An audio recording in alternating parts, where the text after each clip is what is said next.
হাম পরিস্থিতি জানাতে ঠাকুরগাঁও থেকে যুক্ত হচ্ছেন প্রতিনিধি এস এম জসিম উদ্দিন। জসিম, নিশ্চয়ই শুনতে পাচ্ছেন আমাকেও। 250 শয্যার হাসপাতালে হাম সংক্রমণের সর্বশেষ কি তথ্য আছে আপনার কাছে, আমাদেরকে বিস্তারিত জানান। জি সুকান্ত, আপনি যেমনটি বলছিলেন, আমি এখন দাঁড়িয়ে আছি ঠাকুরগাঁও 250 শয্যার হাসপাতালে।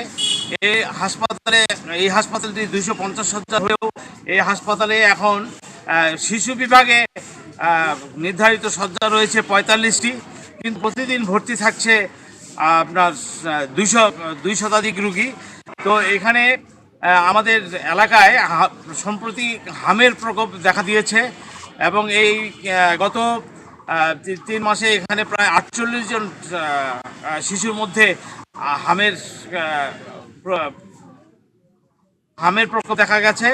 তো গত এই পর্যন্ত ঠাকুরগাঁও হাসপাতালে 17 জন হামের রুগী ভর্তি আছে তারা, এবং 7 জন হামের রুগী আপনার চিকিৎসা নিয়ে বাড়ি ফিরে গেছে এবং আরও অন্যান্য যে রুগীগুলো আছে তাদের পরীক্ষা নিরীক্ষার জন্য ঢাকায় পাঠানো হয়েছে।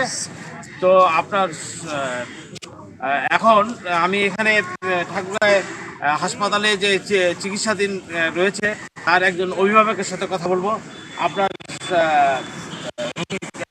হাসপাতালে